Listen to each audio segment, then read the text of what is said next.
conectados. Eh, bueno, bienvenidos. Espero que la música haya sido de su agrado. Te puse ahí una música de ascensor mientras esperaban, ¿ah? Así que pueden ir dejando sus mensajes. Mire, por defecto, todos están aceptados en la reunión y vamos a ir eliminando todos los note taker y open y todas las herramientas de IA, a pesar de que esta es una clase de IA.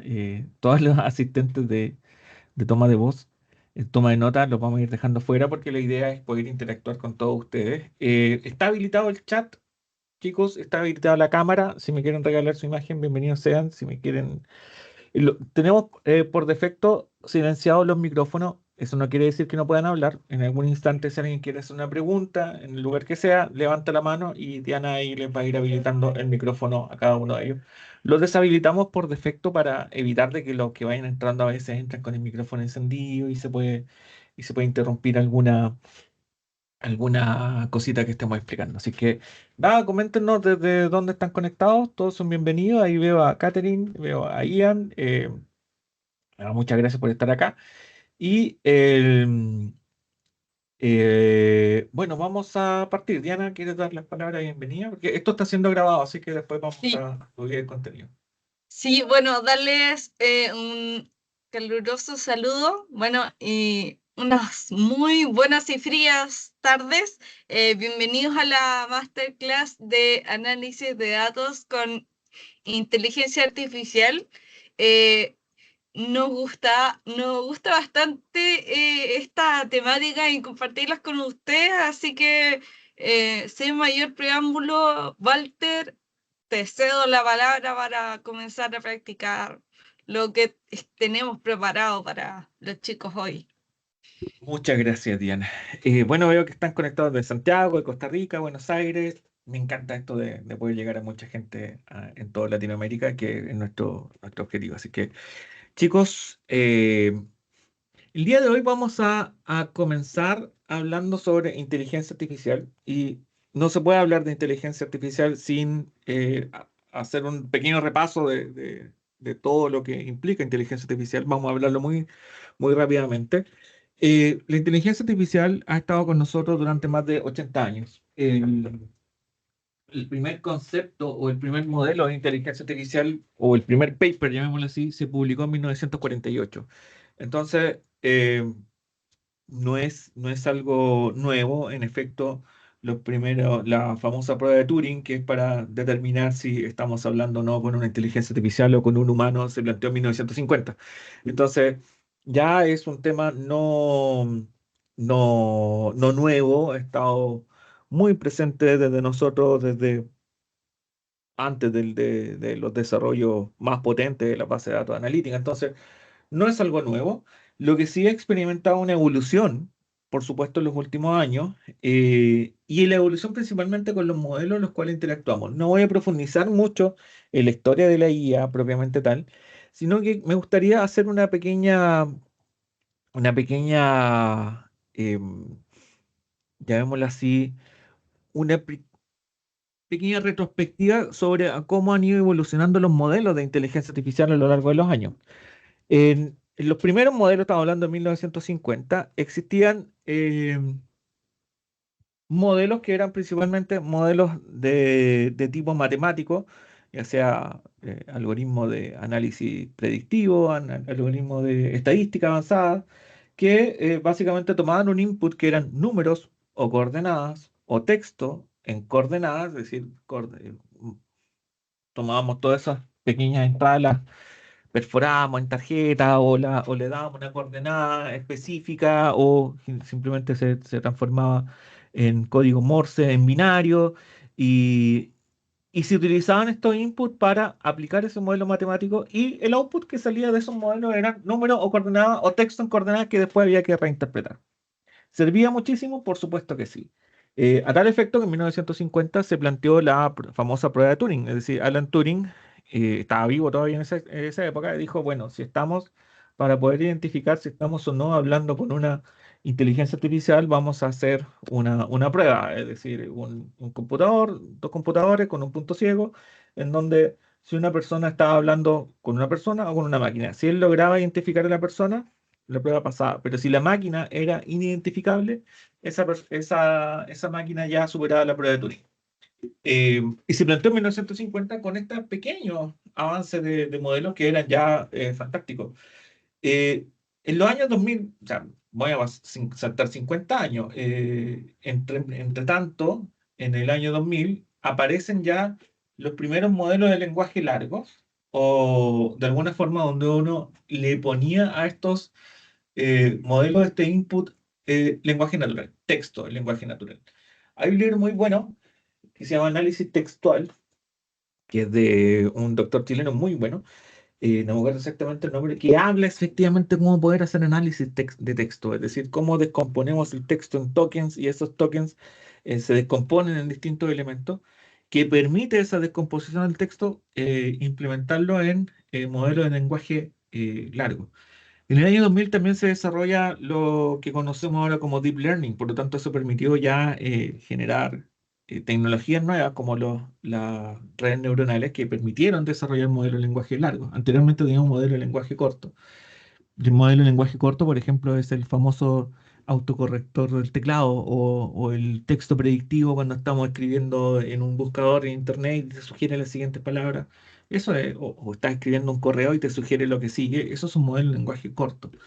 Eh, y por supuesto te permite como output, te respondía como texto en lenguaje natural. Y ahí nacen los primeros modelos de, de inteligencia.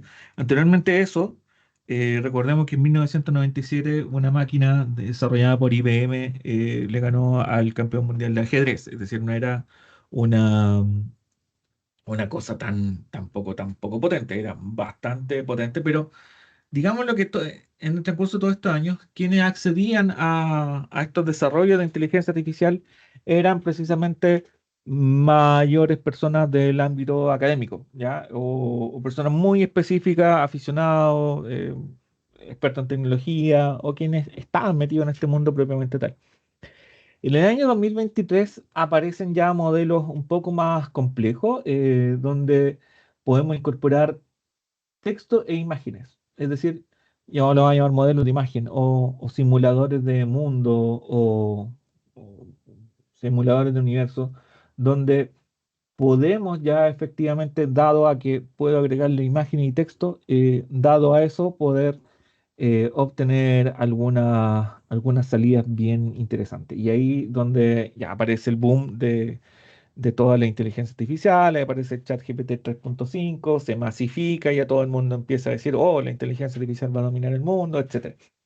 Pero entendamos que está desde 1948 con nosotros, así que difícilmente vaya a dominar el mundo. Lo que sí tenemos que tener consciente que la inteligencia artificial no va a reemplazar a las personas. Las personas van a ser reemplazadas por personas que sepan utilizar herramientas de inteligencia artificial. Esa es la realidad.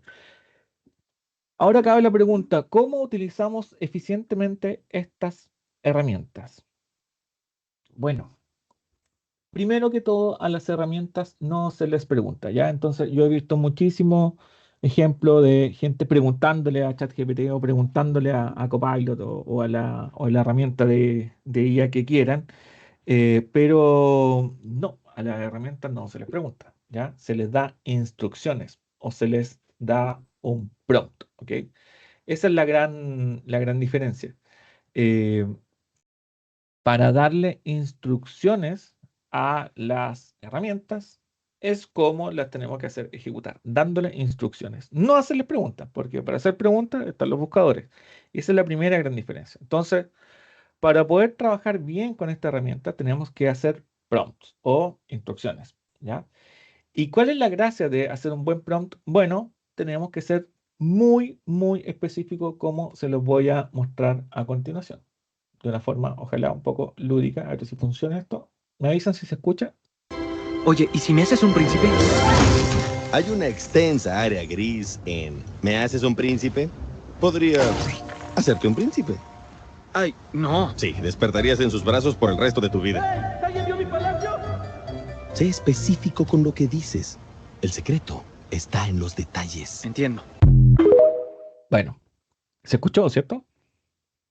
Sí, bueno, el secreto está en los detalles. Tal cual como lo plantea este reel de TikTok, o no sé si se llamará reel en TikTok, pero como lo plantea ese video, la forma de poder utilizar eficientemente cualquier herramienta de inteligencia artificial es promptear. Es decir, para promptear tenemos que ser muy, muy específicos con los detalles. Por ejemplo, yo he visto este input generalmente en ChatGPT. Dame 10 ideas para la campaña de este producto. Este prompt o esa instrucción es muy susceptible a generar alucinación, ¿ya? La alucinación tiene que ver con la capacidad de ir dándote respuestas, pero que esas respuestas no necesariamente son las que yo estoy buscando. No necesariamente se... Oh, se dejó de compartir pantalla. Gracias, voy a compartir nuevamente. Muchas gracias por el aviso. Gracias, Tobias. No pensé. Tiene que ser donde dejé de compartir el sonido, se dejó compartir pantalla. Gracias, Tobias. El, ese prompt que está ahí, dice, dame 10 ideas para campaña de producto, es un prompt muy sencillo y ese prompt es muy susceptible a que la respuesta del modelo llegue con un montón de alucinaciones. Y esas alucinaciones son efectivamente respuestas creativas, pero que no necesariamente obedecen a la instrucción principal. O de alguna forma son preguntas demasiado abiertas. Y al ser demasiado abiertas o instrucciones demasiado abiertas, como las herramientas están diseñadas para entregarte una respuesta, te van a responder cualquier cosa. Y no necesariamente esa cualquier cosa es lo que uno está buscando de estos asistentes de inteligencia artificial. Entonces, lo, como bien se veía en el video, lo importante o el secreto está en los detalles. Y esos detalles tienen que ver con cómo voy a dar la instrucción. Y la instrucción más eficiente tiene que ver con esta estructura. Basado en la descripción del producto que te entregaré, creo una lista de 10 ideas para una campaña de marketing enfocada en la recordación de marca en tipo de clientes. Piensa fuera de la caja, sé creativo, lista los pros y contras de cada idea y hazlo en formato bullet point, ¿ya? Esa es la gran diferencia entre una instrucción, una pregunta que es muy susceptible a alucinación, a una mucho más efectiva. Entonces, para iniciar a trabajar con cualquier herramienta de inteligencia artificial, ya sea que esté en el modelo de lenguaje, principalmente son las que más abundan actualmente, son inevitablemente tenemos que aprender a promptear, es decir, tenemos que sacar o a dar muy buenas instrucciones con respecto a cualquier herramienta que vamos a utilizar. Si quieren, chicos, encender sus cámaras, está habilitado, no hay ningún problema. Y como les decía, si alguien tiene una duda, levanta la manito y le habilitamos el micrófono inmediatamente para que puedan hacer su aporte o preguntar derechamente. Yo no tengo ningún inconveniente en dejar las preguntas para el final porque las preguntas para el final generalmente no se preguntan. Entonces, haga la pregunta en cuanto lo necesite. ¿Qué es importante de un buen prompt? Bueno, un buen prompt, hay varias formas de hacer prompt, pero La, la estructura de un prompting eficiente es lo que vamos a ver a continuación. Fíjense en este texto. Eres un experto en investigación y desarrollo de empresas ACME, empresa dedicada a la fabricación de productos mágicos y muy apetecidos por nuestro público, que está compuesto de gente joven, innovadora y que le gusta experimentar nuevos productos antes que nadie. Quiero que me ayudes a diseñar una nueva fórmula química para la nueva versión de nuestro producto Pintura Abre Túneles, ¿ya? Deberías entregarme la fórmula en formato tabla, especificando las siguientes columnas: nombre, componente, entidad, costo, nivel de peligrosidad. Usa un lenguaje claro y preciso, ¿ya? Este, esta instrucción o este prompt es la forma eficiente de interactuar con una herramienta de lenguaje. Y lo importante de esta herramienta es determinar algunos elementos que son clave, ¿ya? Siempre hay que instruir a un campo que se llama persona, ¿ya? Es decir, asume un rol, ¿ok? Esto se llama role prompting, que es la forma más básica de promptear. Hay muchas más formas de promptear, insisto, pero esta es la más básica porque todas derivan de esta, ¿ok? Persona. hay que determinar qué persona es o que asuma un rol la herramienta, ¿ok? Luego, dar un contexto. Ya que asumes un determinado rol, tienes que asumir un contexto con respecto a lo que vas a utilizar, en lo cual la herramienta te va a asistir. Las herramientas de lenguaje largo, que mayormente se encuentran en el mercado, son herramientas de asistencia. Y luego, la tarea, ¿ok? Persona, contexto, tarea. Son los tres elementos principales que tienen que estar en cualquier instrucción que se le entrega a un modelo de lenguaje o a una herramienta de inteligencia artificial. Siempre tienen que estar esos tres elementos básicos, ¿ok? Persona, contexto, tarea. Asume un rol, tomas un contexto y esta es la tarea que vamos a realizar. Para que toda esta estructura de instrucciones o de prompts me permiten reducir muchísimo las alucinaciones que todos estos modelos poseen.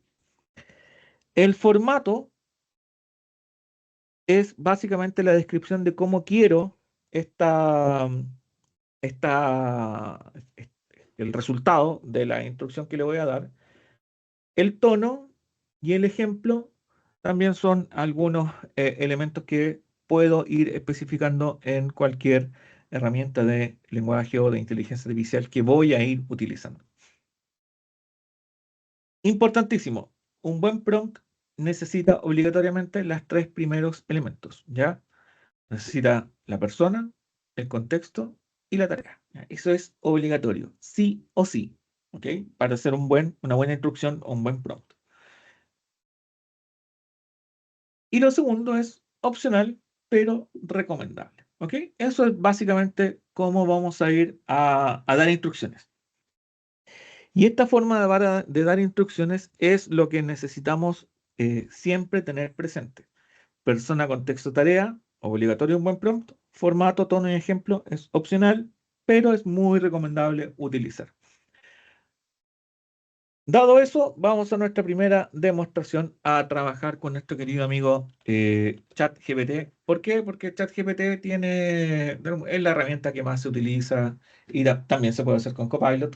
Copilot, en efecto, si uno busca corporativo, a nivel corporativo lo que más se utiliza es Copilot. ¿Por qué? Por la penetración que tiene Microsoft en el mercado. Eso es, no cabe duda. Y lo más probable es que si empresas utilizan Microsoft, estén utilizando Copilot para sus actividades. Pero a nivel de usuario, es decir, personas comunes y corrientes de a pie como nosotros, lo más probable es que estemos utilizando ChatGPT para poder realizar estas actividades. Entonces, ¿qué es lo que voy a hacer? Voy a ir con la misma instrucción. Fíjense, dame 10 ideas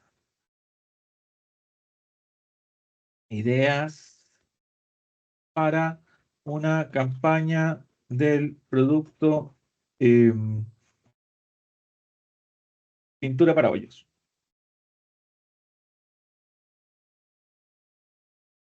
Marca Acme.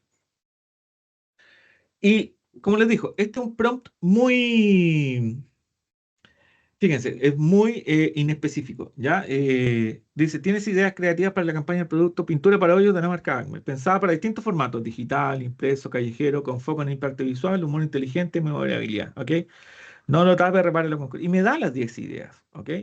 Yo no fui tan específico, ¿ok? Encuentra el hoyo, cada vez tiene su historia, pinta con propósito, hoyo challenge, edición hoyo icónico. No necesariamente es lo que yo estoy buscando porque no fui tan específico con la instrucción. Si volvemos a nuestra instrucción, vamos a copiar este texto que aparece aquí. Voy a ir a copiarlo derechamente para no tener que escribirlo y voy a darle el prompt específico a la herramienta. Volvemos a la herramienta y ahora vamos a corregir, ¿ok? Eres un experto en I+D de... Salir de acá. Cierra esto de aquí. Eres un experto en I+D y escribo todo el prompt con pintura abre túneles. Vamos a pintura abre túneles para hoyos en la pared. Y deberían en formato tabla, especificando ejemplos de fórmulas anteriores y no vamos a basar ningún ejemplo, sino que voy a dar la instrucción. Fíjense que esta instrucción es mucho más específica de lo que le dimos acá y la respuesta, por supuesto, de la herramienta va a ser mucho más distinta. ¿Ok? Y me da efectivamente lo que yo estoy buscando. ¿Ok? Pigmento umbral negro, polímero espacio-temporal, catalizador cuántico, disolvente de realidad flexible, resina adhesiva de interfase, etcétera. Ya, si se dan cuenta, toda esta estructura es bastante útil para poder eh, ser más específico con los resultados que estoy buscando.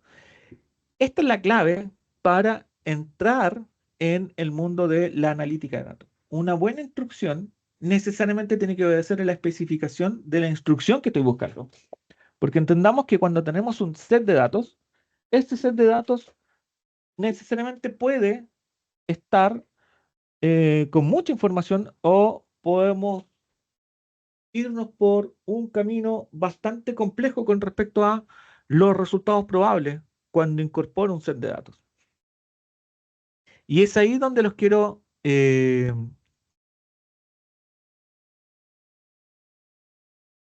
si me dan un segundo...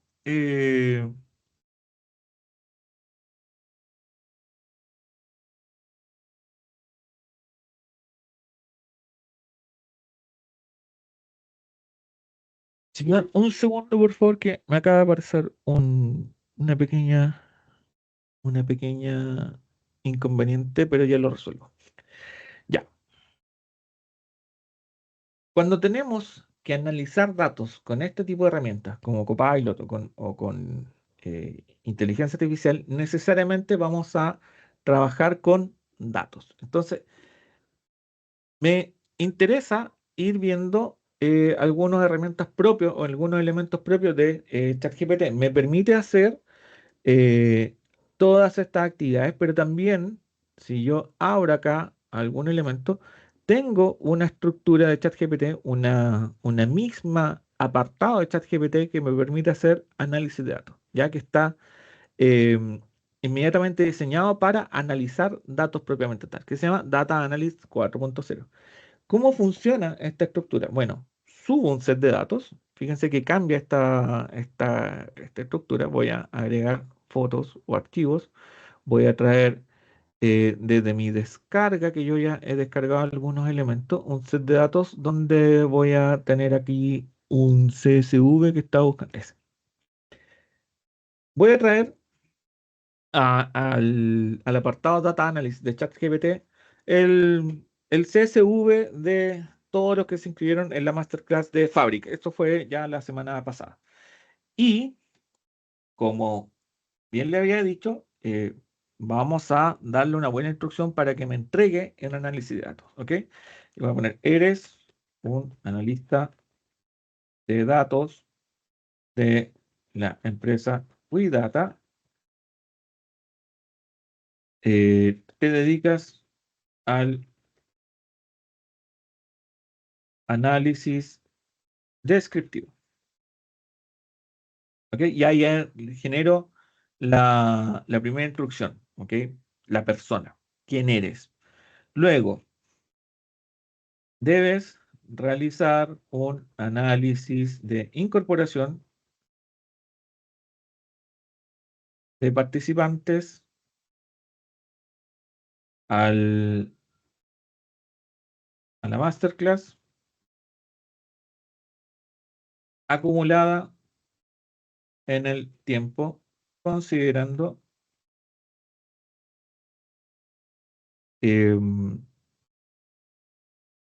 segmentos de una hora. Devuelve una matriz de frecuencia acumulada y además un gráfico de líneas en cuyo eje X se visualice una línea continua de tiempo en segmentos de 5 minutos. Una buena instrucción con respecto a un prompt. Ahí subimos el CSV y empieza a trabajar. Primero te va a decir, mira, sabes que no puedo leer bien esto porque es un CSV, pero lo procesa con punto y coma y debería ser coma. Pero sigue analizando y ahí está, frecuencia acumulada, te dice 2, 4, 6, cada una hora. Y fíjense, ahí está la incorporación de cada uno de los elementos. Se ha generado la matriz de frecuencia por hora para que puedan analizar en detalle. Y también se ha presentado un gráfico de líneas con el acumulado de participantes en tramos de 5 minutos como solicitaste. Si necesitas desglosar por país, correo o cualquier otro atributo adicional, dime y lo adaptamos. Fíjense. La primera instrucción, que era a poder analizar la frecuencia acumulada desde el primer participante hasta que se incorpore el último con frecuencia acumulada, ya nos está dando un buen resultado. Esto nos ahorra perfectamente buenas horas de trabajo en Power BI. Vamos a cerrar aquí. Y luego, si podemos ver la tabla, tenemos la tabla de frecuencia acumulada con respecto a cada una hora. Esto es bien interesante. Y podemos seguir dándole más instrucciones. Es decir, oye, perfecto. Ahora genera el gráfico de frecuencia acumulada por país. Pero ajusta, aquí se me corre el teclado, pero ajusta ahora el eje X con segmentos de una hora para hacerlo un poco más legible. Esta parte de ChatGPT, que contiene efectivamente la herramienta de análisis, análisis de datos, em, permite hacer cada uno de estos elementos. Fíjense que el resultado ya es bastante más complejo. Y acá ya hay algún tema de Argentina, Argentina con espacio, Bolivia, Chile, Colombia. Ya, acá se nos presentó un pequeño problema ya porque no todos los nombres de países están normalizados. Entonces vamos a dar la instrucción de que normalice los nombres de país. Normaliza los nombres de países de acuerdo a su nombre oficial y vuelve a graficar.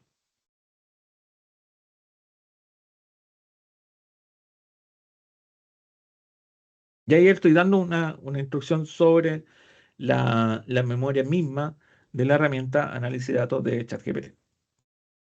Ya, acá lo que hizo fue, ok, realizó la tarea de normalizar los nombres, es de lo que muchos llamamos con su nombre oficial, fíjense. Entonces, ¿qué es lo que hizo acá? Le entregó a cada país normalizado su nombre oficial. Argentina, Estado plurinacional de Bolivia, Chile, Colombia, Costa Rica, Ecuador, El Salvador, Guatemala, Honduras, México, Nicaragua, otro, Paraguay, Perú, Venezuela, República Bolivariana de Venezuela. Ese otro probablemente tiene que ver con algún nombre que encontró y que no estaba muy claro. Pero de alguna forma lo normalice. Fíjense que acá tenemos ya la frecuencia acumulada por país, tenemos el primer, y se ve cómo esta inscripción fue evolucionando en el tiempo. Es bastante interesante. Ahora,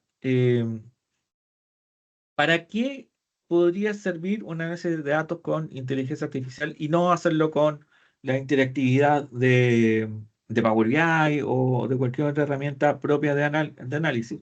Cuando necesito sacar conclusiones rápidas. Eso principalmente. ¿Por qué? Porque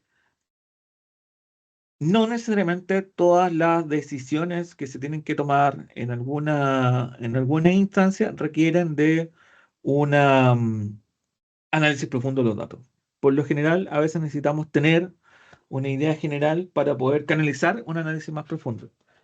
Muchas veces tenemos que sacar conclusiones preliminares antes de interiorizarnos en la profundización de algunos elementos.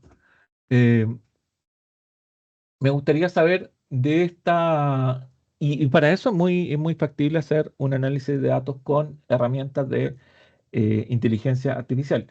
Así como lo hicimos con una frecuencia acumulada, que es un análisis ya bastante sencillo. Bueno, hagamos ahora un análisis de dispersión. Analicemos ahora la dispersión de, sí, la dispersión de participantes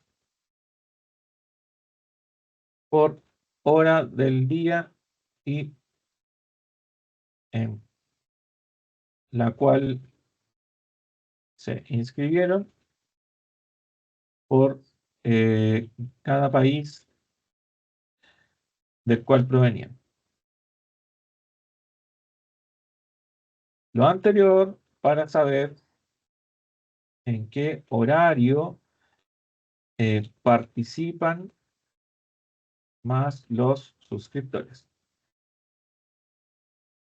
¿De qué nos permite entender este análisis? Bueno, si yo quiero entregar alguna comunicación a los suscriptores que están incorporándose a esta tarea, eh, me va a indicar efectivamente dónde o en qué horarios podría darle una mayor comunicación. Y ahí me lo entregan un gráfico de líneas. ¿Ok? No me sirve tanto. Entonces cambio el gráfico a uno de barras acumuladas. A ver, barras verticales acumuladas.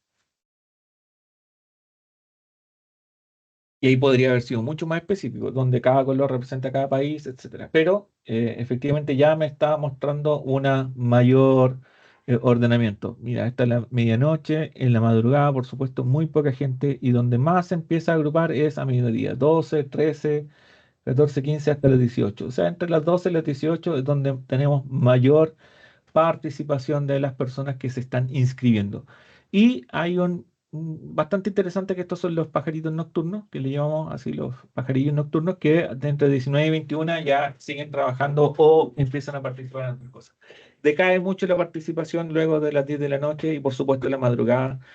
Por lo general todo el mundo está durmiendo, entonces no es tan importante eh, la participación. Entonces, si yo quisiera canalizar alguna comunicación con todos esos suscriptores, evidentemente tendría que llevarla a esos horarios. Interactuar o sacar conclusiones rápidas con una herramienta de análisis de datos como ChatGPT es primordial antes de interiorizarnos en proyectos mucho más caros, mucho más largos, como por ejemplo la... Un segundo.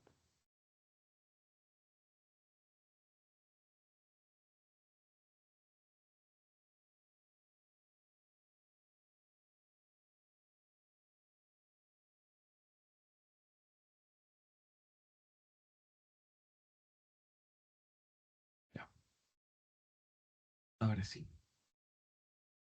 Esta forma de hacer análisis, como les explicaba, utilizando herramientas de modelos de lenguaje, nos permiten analizar de una forma preliminar. ¿Son tan específicos estos modelos?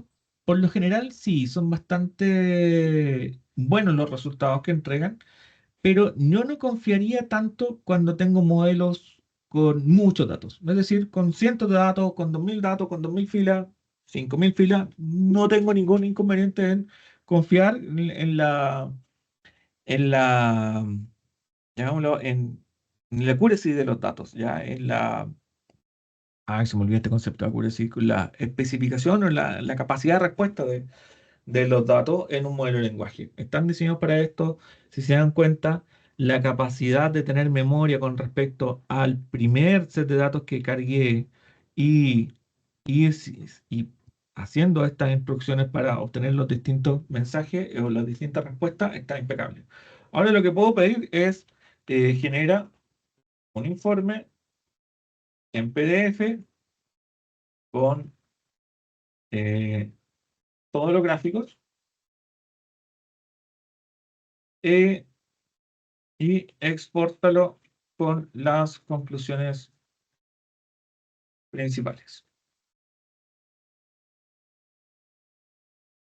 Esto es interesante porque muchas veces puedo tomar un set de datos y si tengo que enviar una respuesta por correo electrónico con un análisis preliminar de los datos, que siempre es importante analizar preliminarmente, porque si yo después quiero ir descartando o ir profundizando en algunos elementos eh, con mayor profundidad, ya voy a tener claro de qué se trata. Y fíjense que así lo dice. Conclusiones principales, informes de prescripciones masterclass, segmento 5 minutos, perfecto, cómo ajustar análisis según la promoción del país. Ok, ahora le voy a decir que lo incluya, sí, incluye la tabla de datos, los gráficos y dale un formato tipo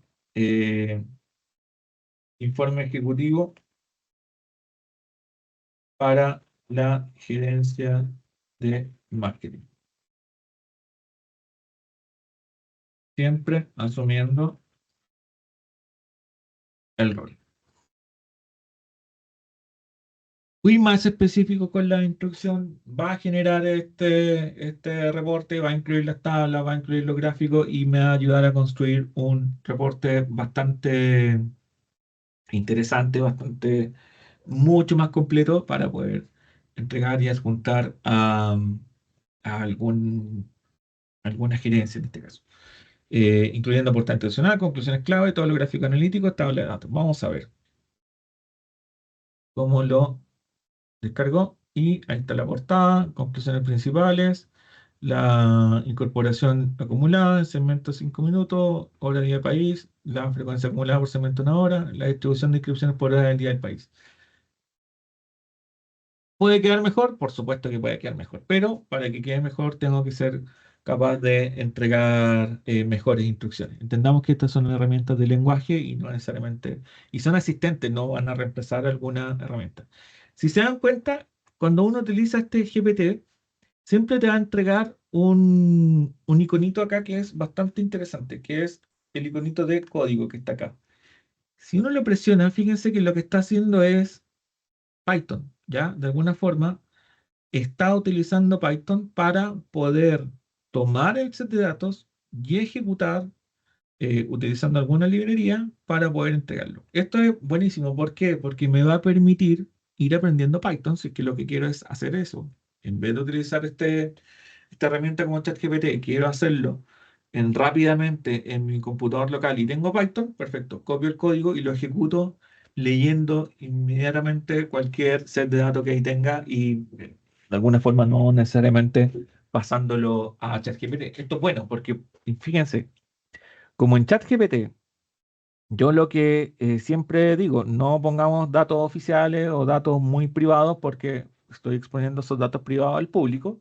Entendamos que el GPT es una herramienta de acceso público, es decir, se accede por Internet. Lo que podría hacer es subir un set de datos de prueba con datos fake, pero con al menos la misma estructura, los mismos elementos que necesito utilizar. Copio el código y luego ejecuto el código en mi computador local, pero con los datos de verdad. Y así no expongo los datos privados hace la herramienta como ChatGPT.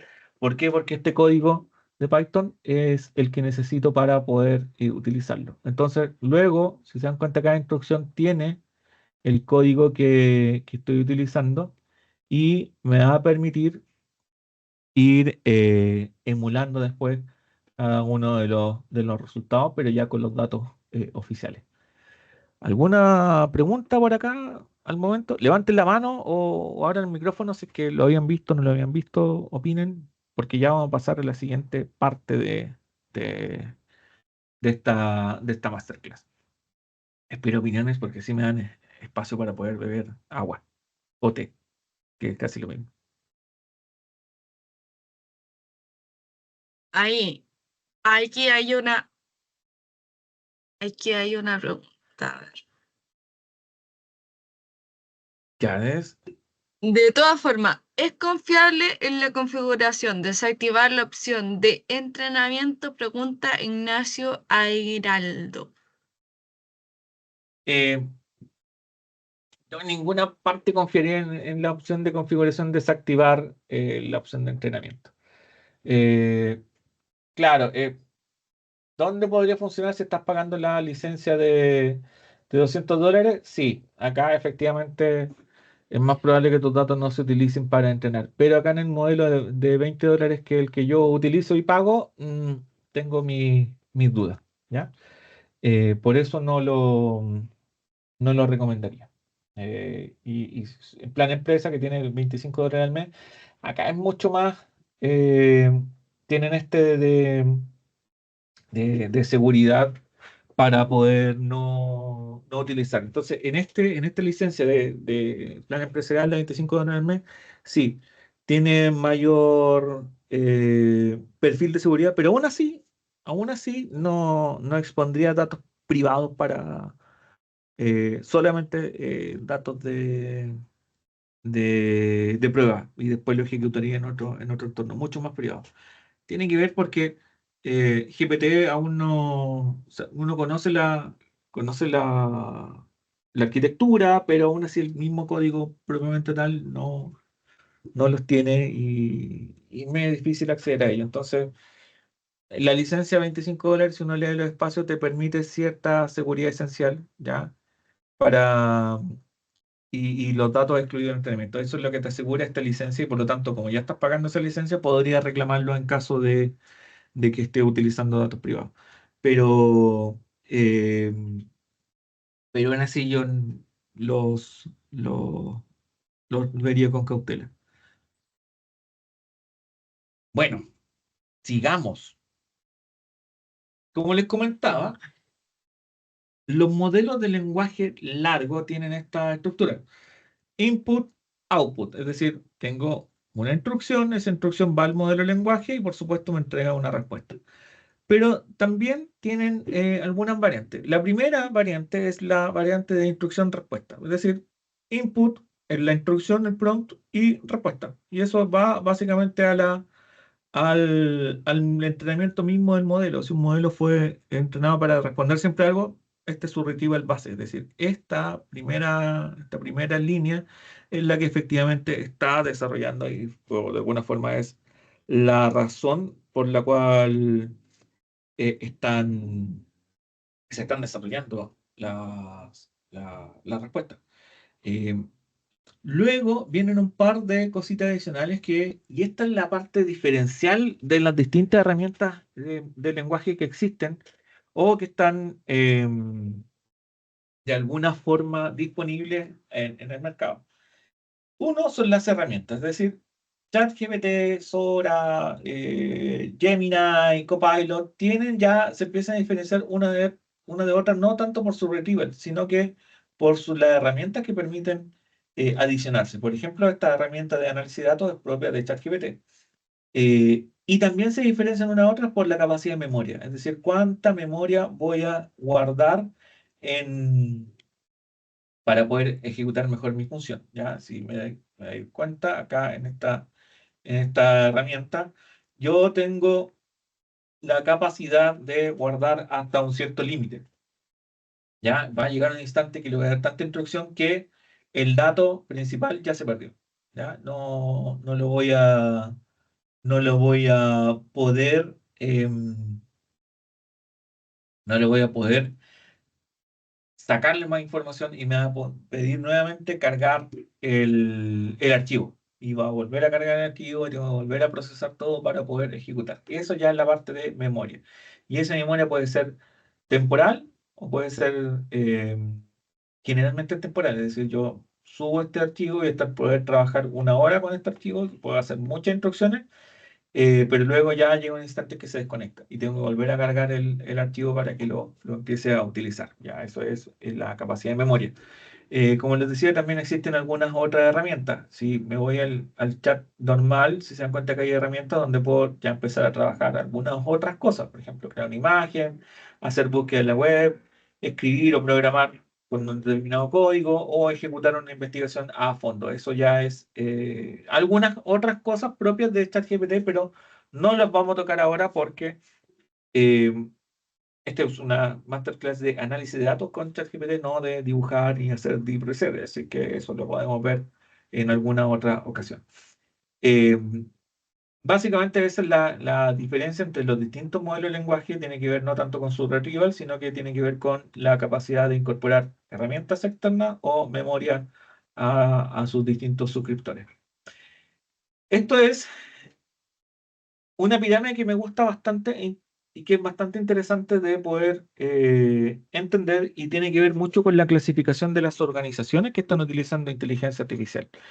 Y esta pirámide, como todo elemento, siempre parte de abajo hacia arriba. Es decir, vamos a ver organizaciones que están en el primer nivel de inteligencia artificial o de adopción de la IA. Y el primer nivel siempre va a ser ahorro de costos, ¿ya? Es decir, buscando la eficiencia, hacer lo mismo con menos.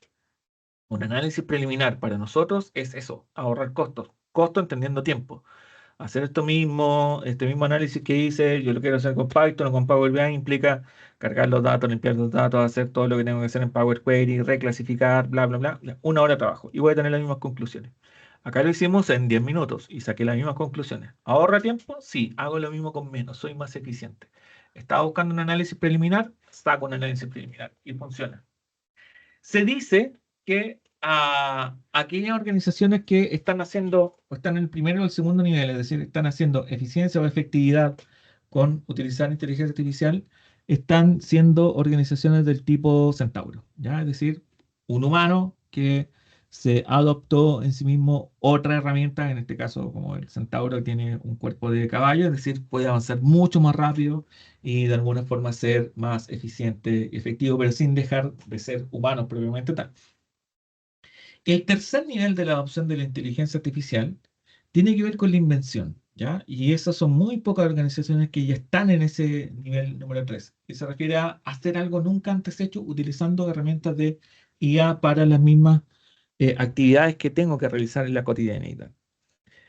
Y a esas organizaciones se les llama, ok, estas ya son más cyborg, ok, los usuarios ya dejaron de ser centauros y ya están en una herramienta tipo cyborg, es decir, ya tengo mi herramienta, mi asistente, mis agentes de IA, me carga esa palabra agente porque, bueno, mi asistente de IA tan poderoso que me permiten de alguna forma a mí dar las directrices de qué es lo que hay que hacer, pero la ejecución propiamente tal está toda descansando en herramientas, ¿ok? O en distintas herramientas integradas que nos van a permitir, sobre todo, automatizar un montón de tareas o sacar conclusiones preliminares.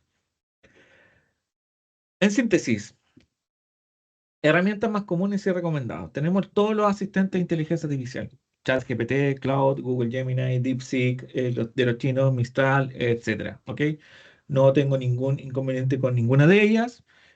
Todas básicamente realizan lo mismo, algunas con más memoria, otras con menos memoria, mayor precio, menor precio, etcétera. Si estoy en entornos corporativos, les recomiendo siempre que aprendan muy bien Copilot si están trabajando con una empresa muy dedicada a entornos Microsoft, o Gemini si la organización que ustedes están trabajando es muy afín a herramientas Google. Da igual, funcionan de la misma forma. Tienen, por supuesto, sus diferencias, pero esas diferencias van en las herramientas que son capaces de integrar y en la cantidad de memoria que son capaces de entregar con respecto a su research. Eh, Herramientas de investigación: Perplexity, ChatGPT Search, Consensus y Code. Muy buenas.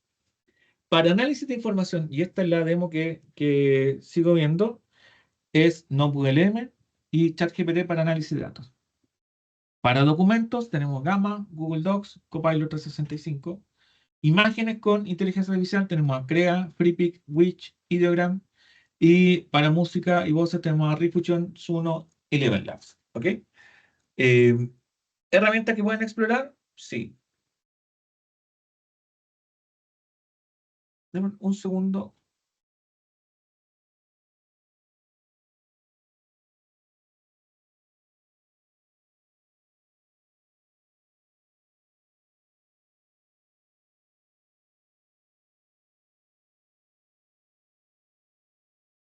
Ya. La que ustedes quieren, explórenla. Yo me quedo con ChatGPT, por supuesto, y ahora una herramienta que realmente a mí me vuela la cabeza y creo que es la única de los que me conocen saben que yo no soy muy amigo de Google, pero esta herramienta que compró Google es muy buena y me gusta bastante, que se llama Notebook LM. Esta herramienta para análisis de datos es genial. Fíjense, voy a trabajar con Notebook LM y a mí me gusta muchísimo porque no, a diferencia de ChatGPT, que uno tiene que trabajar con un set de datos, y generalmente ese set de datos nosotros ya como analista de datos lo tenemos tabulado, ya, es decir, siempre vamos a recurrir a perdón, a alguna set de datos, algún archivo CSV, algún archivo Excel que ya están disponibles para poder trabajar y que nosotros ya eh, está definido. eh, o trabajar con NotebookLM. ¿Y qué me gusta de NotebookLM? Que no necesariamente tiene que ver con números. Yo puedo empezar a trabajar con archivos ya definidos. Por ejemplo, si soy un analista financiero, voy a elegir algunos archivos. Y tengo que analizar, por ejemplo, estados financieros. Yo acá voy a eh, la Comisión de Mercado Financiero de Chile. ¿Dónde están estos estados financieros de una empresa?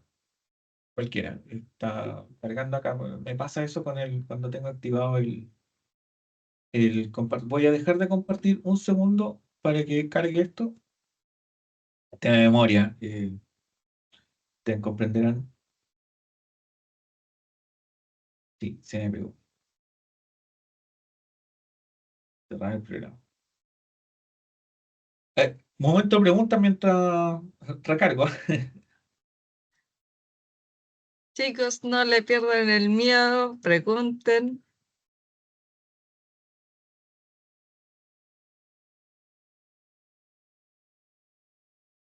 Ahí sí está muy buena, sobre todo Mindmap o podcast. Sí, perfecto. Ya, aquí cargo. Voy a seguir compartiendo.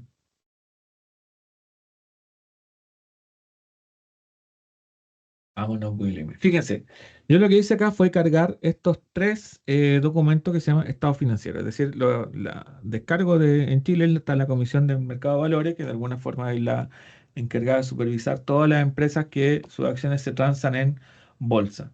He cargado sus tres estados financieros del 2022, 2023, 2024. Tengo sus principales conclusiones. Me dice, estos son los estados financieros consolidados, de hecho, HSA y sus subsidiarias, perfecto.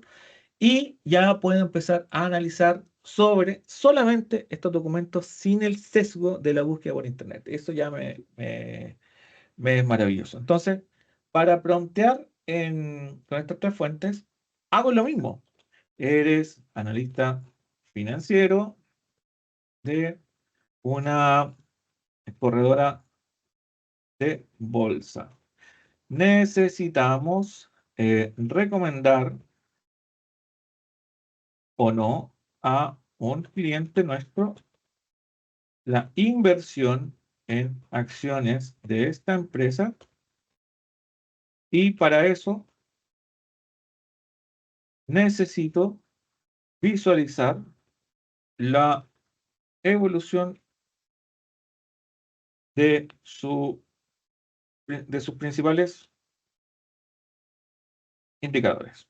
Y acá los puedo listar. Venta neta, margen neto,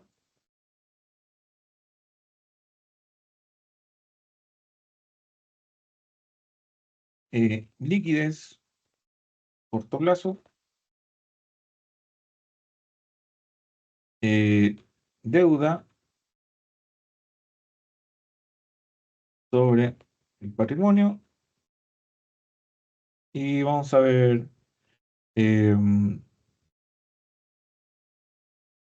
futuros negocios ya comprometidos. Entonces, dado este prompt, esta instrucción, lo que va a hacer NotebookLM es efectivamente ir a buscar estos elementos que estoy pidiendo, que están dentro del contexto, es decir, el contexto son estados financieros que tienen un formato, tienen una estructura, lo descargué de la autoridad que tiene que ver con información financiera. Le pido que me devuelva estos principales indicadores: venta neta, margen neto, liquidez de corto plazo, deuda sobre el patrimonio, futuro negocio ya comprometido. ¿Y qué es lo que hace NotebookLM? Va efectivamente a estas tres fuentes a buscar los datos. Es decir, ya no necesitamos preparar el CSV para hacerlo. Yo subí los estados financieros oficiales. Y al no tener que prepararlo, esto me ahorra muchísimo tiempo. Ahora, una de las cosas que no hace NotebookLM es graficar, pero da igual, porque puedo pedirle que los resultados después me los tabule, copio y pego, y si los pego tabulados a ChatGPT, puedo sacar los gráficos en ChatGPT. Fíjense, estimado cliente, como analista financiero de su corredor de bolsa, ha revisado la información disponible en Tracker SA y subsidiarias para evaluar una posible recomendación de inversión. Me entrega los indicadores: el margen neto, la ganancia pérdida, el incremento constante, deuda sobre el patrimonio para el periodo, la compañía ha sido activa. Fíjense, es brutal esto. Y me va indicando en cada uno de sus elementos los indicadores de dónde saca la información. ¿Ya? Tienen contrato con Codelco Andina, con Minera Lumina Copper, con Candelaria, extendió el contrato con Codelco Ramiro Tomic, aumentó la participación en Tracker Service, aumentó participación en Lactoenergía. Fíjense que, considerando la información, dado eso, recomienda, tiene un desempeño operativo robusto, una dirección estratégica clara y perfecto. Entonces yo puedo ir guardando estos elementos. Cada resultado de, de análisis que estoy haciendo con NotebookLM, yo lo voy guardando en este lugar. Interesante de NotebookLM que me permite ir de alguna forma creando nuevos outputs para cada elemento. Como por ejemplo, acá tengo en la primera carga, y puedo ir viendo algún mapa mental. Es decir, puedo ir creando algunos outputs bien interesantes, y estos dos me gustan bastante. Sobre todo cuando trabajamos con análisis de documentos, que les voy a mostrar ya luego. eh, el análisis de mapa mental sobre estado financiero. Me pueden servir, por supuesto, me pueden servir para elaborar un discurso, para elaborar un pitch, para, dado esto, poder fundamentar alguna decisión de inversión o no inversión, o alguna... ¿Qué tal el de seguridad de NotebookLM? Especialmente considerando que tiene varios archivos delicados subidos. Es una herramienta pública, ¿ya? Y estos archivos no son delicados porque son archivos públicos. ¿Ah? Entendamos que la información de las empresas que están publicadas y se transan en bolsa son archivos públicos. ¿Ok? Cualquiera los puede descargar, por lo tanto los puedo procesar sin ningún inconveniente. El- la seguridad, bueno, todos dicen que son seguros, pero yo no confiaría tanto, insisto. Lo mismo que recomiendo siempre: veamos la estructura, veamos qué es lo que puedo aprovechar, y si hay información pública, le doy con una herramienta pública. Si hay información muy privada, no lo hago hasta que no me aseguren que esa seguridad que yo necesito va, va a ser resguardada. ¿Ok? Eso es lo que digo, Jorge. Y tiene que ver principalmente con, insisto, con las licencias que tienen disponibles. NotebookLM tiene un licenciamiento, tiene una versión gratuita, por supuesto, tiene una versión pagada. Y lo más probable, como en todas las herramientas, mientras más pagues, más seguro va a ser. Si estoy trabajando en la parte pública, trabajo con datos públicos. Y estos datos en esencia son datos públicos porque están disponibles a cualquier persona, puede llegar y descargarlo. Y esto es lo que quiero profundizar. Fíjense que un mapa mental me entrega, ok, la estructura de todos los datos que cargué. Me ayuda perfectamente a estudiar. Tengo mi compañía, que es Schwager S.A. y subsidiaria. Tengo su estado financiero, donde tengo los periodos cubiertos. La base de preparación, están en miles de pesos, las NIF, costo histórico, cuáles son los PSGA que se están utilizando. Y acá es muy bueno para los colegas contadores que están viendo, oye, cuál es la base de consolidación que utilizaron, control, la eliminación, la subsidiaria consolidada, fíjense cómo consolidó, cuáles son las que están incorporándose, cuáles son las participaciones controladas. Esto está buenísimo. ¿Cuál es la moneda que están utilizando? Acá están hablando pesos chilenos y pesos chilenos. Base de conversión, es decir, tengo cuál es el método de depreciación que están utilizando, la plusvalía comprada, es decir, varias informaciones importantes o de relevancia, sobre todo cuando estamos analizando estado financiero. La información general, quiénes son la propiedad y control, si me interesa ver. eh, Tiene los accionistas registrados y principales accionistas en este periodo tengo el 18, la Reinvial, Vice Inversiones, Valores Security, Banchile, María Elena, Latin Valores, Vector Capital, Santander, Itaú, Los Ceibos, BTG Pactual, BCI. Fíjense que principalmente entonces tiene que ser que posee un directorio abierta, es una empresa pública, por lo tanto lo más probable que si tengo que llevar ese directorio son directores que están absolutamente declarados. Hechos posteriores, interesante, tenemos una promesa de compra de acciones, compra definitiva de acciones, contrato con Codelco Andina y contrato con Minera Cooper, que tienen que ver con este precio, con esta vigencia, cuál es la rentabilidad estimada y la participación de la matriz y la boleta de garantía que se puso para ese contrato. Bastante interesante, muy, muy didáctico, tiene una capacidad tremenda, a mí me gusta muchísimo. Em, Eso es a grandes rasgos, no VLM, me encanta. Voy a mostrarles otro ejemplo que hice con documento. Desafíos actuales de la democracia representativa. Y esto lo hice, ya, supongamos que vamos a crear un nuevo análisis. Como les decía, lo más probable es poder subir algunas fuentes que yo ya tenga. Pero ¿qué pasa si quiero investigar sobre algunos elementos que me intrigan, pero no tengo la fuente a mano? Entonces voy a utilizar esta herramienta que se llama Descubrir Fuentes. Y necesito entender precio del petróleo, tendencias del precio del petróleo, dado el conflicto armado en el Medio Oriente en comparación con conflictos anteriores. ¿Y qué es lo que hace este buscador de fuentes? Bueno, básicamente utiliza el motor de búsqueda de Google.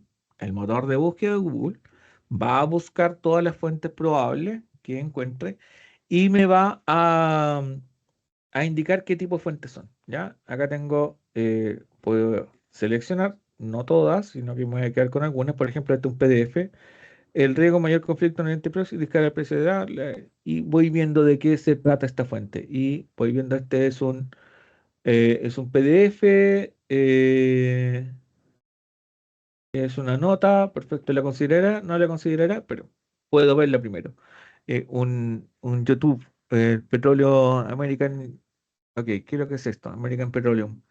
Es una fuente web, ¿ok? Impacto geopolítico de precios de combustible. Ok, yo puedo ir mirando las distintas fuentes que a lo mejor me interesa analizar y en función de esas fuentes que me interesa analizar, por ejemplo, iaenergy.com, lecciones del pasado y desafíos del futuro, crisis energéticas, 29 de diciembre de 2024, se ve interesante, tiene gráficos, oye, este está bueno, me gusta. Selecciono esa fuente, ¿ok? Sería este. Selecciono esa fuente, crisis del petróleo de 1973, de Wikipedia, no confiaría tanto, y luego vamos a ver esta otra fuente que es Infobae, una nota periodística, tiene datos interesantes al parecer, sí, tiene la cara ahí de Trump, y ya también lo vamos a ofrecer. Entonces me voy a quedar con esas dos fuentes. Entonces, dadas estas dos fuentes, voy a pedir la primera instrucción va a ser, bueno, lo que voy a hacer es que siempre guardo la primera instrucción en una nota y analicemos el impacto del precio del petróleo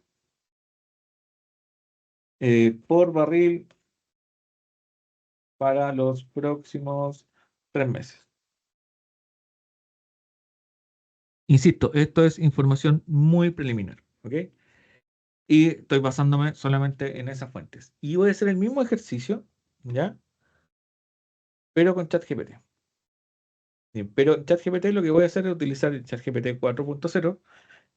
Voy a poner instrucción, eres analista de compras de una eh, empresa minera. Busca el impacto del presupuesto para los próximos 3 meses para poder proyectar mis compras organizacionales. Busca en internet. Voy a poner acá, herramientas, buscar en la web. Y la habilité buscar en la web. Entonces dejamos que ChatGPT vaya a buscar y vemos esta estructura. El precio del crudo ha pasado de 68 a 74 y el Brent ha cedido a 79, su nivel más alto. Escenario del próximo, perfecto, me entrega un análisis bastante interesante. Voy a guardarlo acá en las notas y ahora voy a pedir, créame una tabla con todos los precios por semana para el resto del 2025.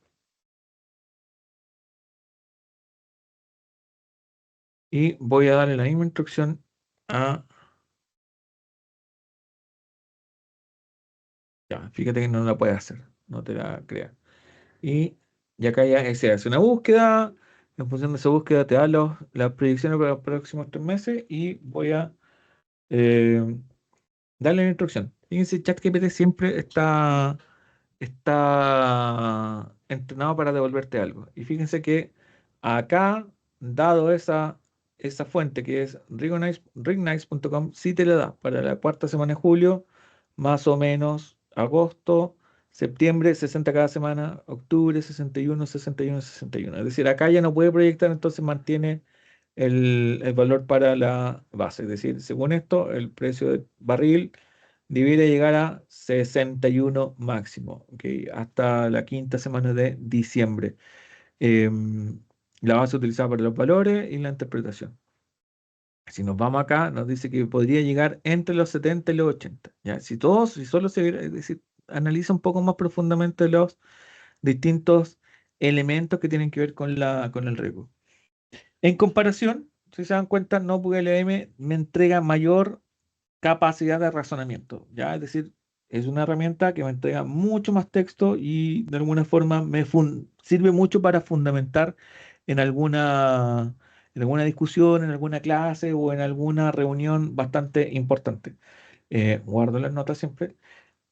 ChatGPT es más preciso, ¿ya? Es decir, más preciso para poder exportar, más preciso para poder de alguna forma tomar estos datos y uno hacerse la propia interpretación. Es decir, tomar los datos e interpretar claramente cada uno de los elementos que voy trabajando. Última pregunta porque ya estamos llegando a la parte final de esta clase magistral. No les quiero quitar mucho más tiempo. Sé que varios ya tienen algunas cosillas. Si quieren abrir su micrófono, levanten la mano y le abrimos el micrófono y ya podemos ir discutiendo algunas herramientas, algunas cosillas propias de NotebookLM y de ChatGPT. Hay muchas más, sí, pero especialmente esta clase está destinada a trabajar sobre estas dos herramientas. Eh, Mientras eso sucede, pueden ahí viendo mi código QR. Si me siguen en LinkedIn, síganme, no tengo ningún problema. Y ahí están algunas credenciales propias de mí con respecto a esto. Vamos a parar la grabación ahora. Si es que porque si alguien a lo mejor no quiere ser grabado y por eso no habla, vamos a dejar de grabar. Y ahora, Diana, te entrego el, el mando. Ya, muchísimas gracias. Ya,